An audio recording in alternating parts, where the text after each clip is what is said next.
Повелете прашање.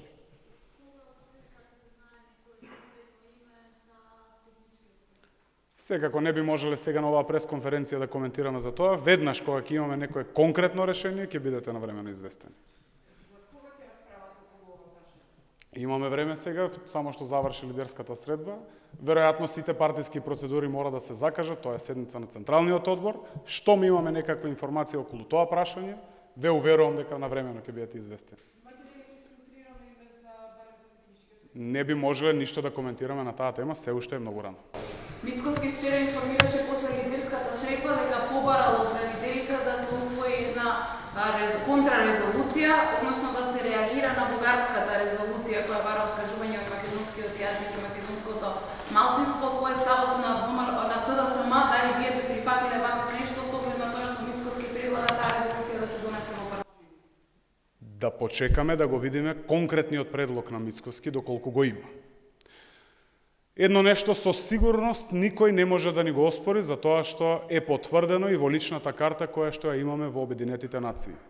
А тоа е дека ние сме македонци и зборуваме македонски јазик. Би сакал да кажам дека Република Бугарија е наш важен сојузник со кој треба да продолжиме да градиме мостови на пријателство. Особено го цениме фактот што Република Бугарија секогаш била поддржувач во нашите интегративни процеси, а тоа се докаже и на самитот во Брисел. Односите со Република Бугарија и со сите наши соседи мораме да ги градиме како одговорни, особено ние политичарите, без никој да биде повреден, да се чувствува повредено, и секако на ниту еден начин да бидат нарушени националните чувства. Знаеме дека во Република Бугарија веќе во финална фаза кампањата за локалните избори, еве уште малце кампања на некој начин ќе почне и во нашата држава, и треба да бидеме особено внимателни да на било кој начин не дозволиме да го исполитизираме договорот. Всушност и тоа е и целта на договорот. Не смее да биде исполитизиран.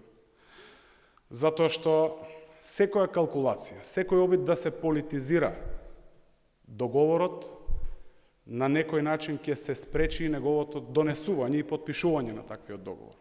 Во таа смисла, особено, ќе повторам, треба да бидеме внимателни да не ги политизираме договорите и секако даваме шанса да го видиме прво предлогот и да разговараме на таа тема.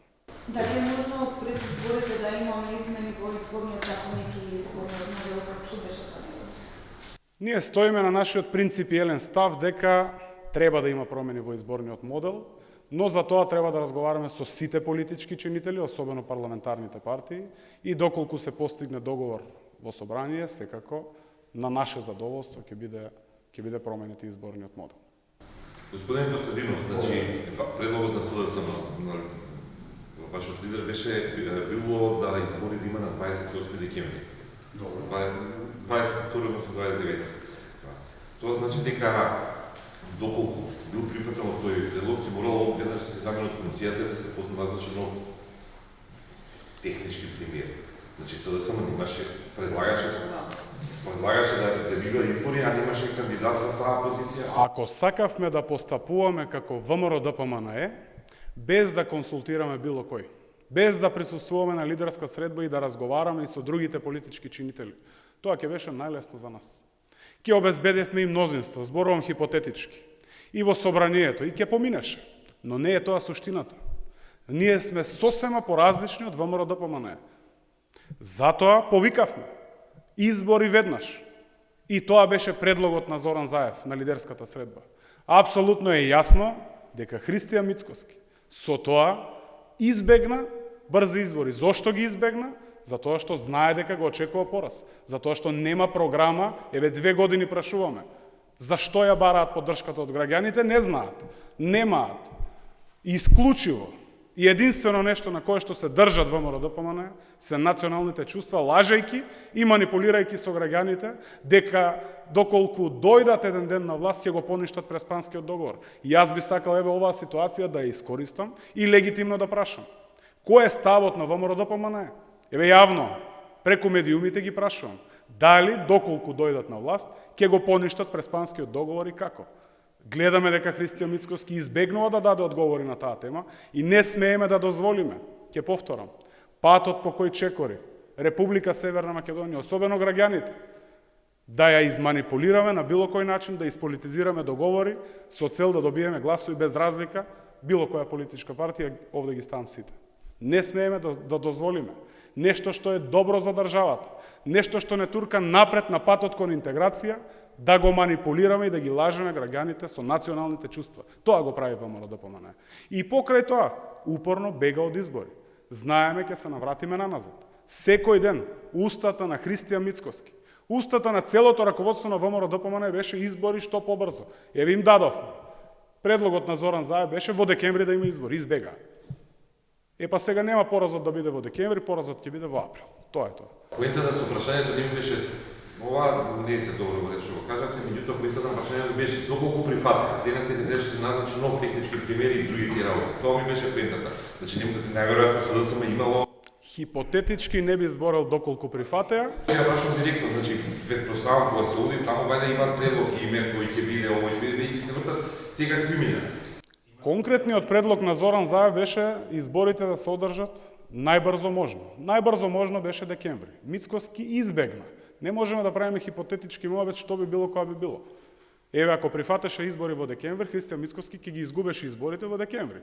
Пошто избегна во декември, сега Христијан Мицкоски и ВМРО-ДПМНЕ ќе ги изгубат изборите во април. За кадровските решенија прашувам. Претпоставам дека сте хипотетички не можеме да правиме муабет. Непринципиелно и хипотетички да правиме муабет. Штом се знае, штом се отвори темата внатре во партијата, имаме време до 3 јануари да размислиме, добро да го продискутираме прашањето и да бидете известени и вие медиумите. Дополнителни прашања? Доста. Јас имам уште едно прашање, дали овие избори и оваа нова техничка влада значи дека ќе пропадне проектот за нов клинички? Дали овие избори и оваа нова техничка влада ќе значи дека ќе пропадне проектот за нов клинички центар? Не знам во која фаза е проектот, секако доколку се фати проектот во фаза во која што може да се реализира, нема да постои пречка, но доколку треба да има тендерирање и другите ствари кои што се процедури, кои што морат да се поминат, сигурно ќе може да биде спречено. Јас убеден сум дека на време течат работите и клинички ќе почне со реализација.